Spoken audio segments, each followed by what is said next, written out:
Hello guys, this is Splish. I hope you're having a beautiful day. It was some time ago since I posted a video when it comes to Halo Infinite. I only posted one on my channel, and that was when the game was quite new, released, and I was positive because two things. I was happy to once again being able to play a new Halo game, but also I liked what I saw so far. But now the honeymoon is over and we also have to talk about the ugly or the bad things with the game, because there are quite a few. And especially now when I played more ranked recently. By the way, this is social gameplay. It's just me getting into random servers and having fun.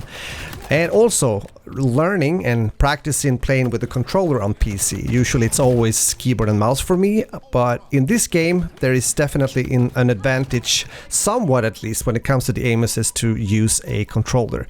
But since I've spent more time playing, we have to talk about performance issues when it comes to the actual gameplay and how it affects you as a player. And it can actually be, from my experience, quite random. Some games are really good. You feel that every shot is actually being registered, on your side at least, and some games are the opposite around. And what I'm trying to get to is the desync problems in this game, and it's been addressed by a lot of people, a lot of content creators. Desync occurs in Halo Infinite when players' connections to a server lose synchronization, and as a result of this desync, players are affected by these connection issues, and they can appear to teleport randomly to different spots on the map as the server attempts to catch up.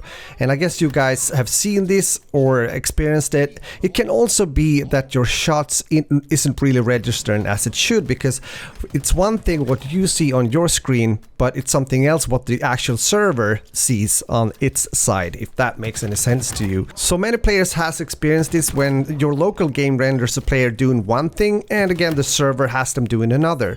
And one of the most offensive examples of this is when an enemy begins shooting you without ever appearing to pop out from behind cover, or as I have experienced when you're running to avoid fire and you get shot behind cover. Then you might argue and say, well, this is nothing unique. You can feel it also in other shooter games, which is definitely true. As mentioned, I played a lot of Halo 3 back in the days, and it was there as well, but not as severe or much as it is here in Halo Infinite. And to be honest with you, now when I play more ranked, it becomes almost ridiculous in some games, and it's not fair. It's not a sweet experience at all. It's the opposite. It's ugly.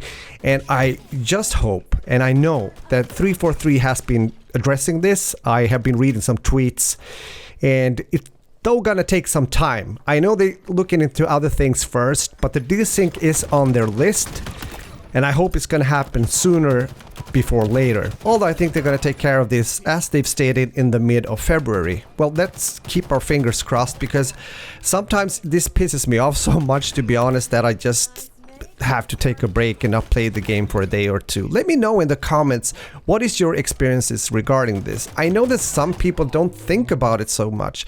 It can be a combination of two things. One, they actually don't think about it because they don't really know what's happening in the game, or you're blessed and don't have these kind of problems so often when you're playing. The desync bugs and issues aren't the only thing on my list. I also feel that the spawns has to look into, or actually the system they're using when it comes to the AI, I believe, that detects where your team is on the map and the enemy team, and then puts you on a spawn point. Because it's so often when you're playing, and you can fill in here what you think, that for example, if I die on the A side of the map, I have to sprint all over to my team that is at that point already on the B side, and therefore I get the enemy in my back spawning on the A side. I've read a lot of threads and I've seen people talking about this, of course experiencing the same, and I've seen a theory also talking about where the game maybe chooses where you spawn right when you die and not when the timer is done.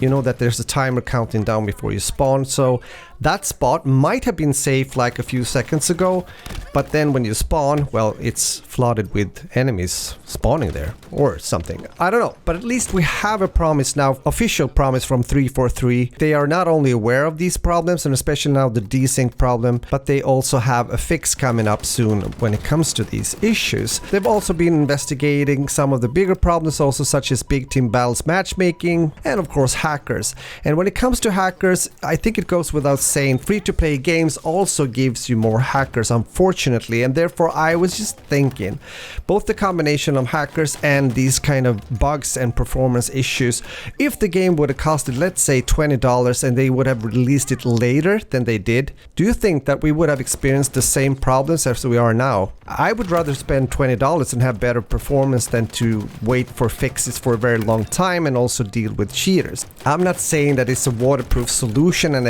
it would make like the biggest of differences, but of course if it would cost a bit, I think the pressure on the devs would be a bit higher. But that aside, I hope that this mid-February patch at least will address some of the problems we talked about in this video, because I just choose to mainly focus on the desync, and then it came to my mind when it comes to the spawn system and everything. I know that there are other things that people like to talk about, but this, for now at least, is my main concerns when it comes to the game.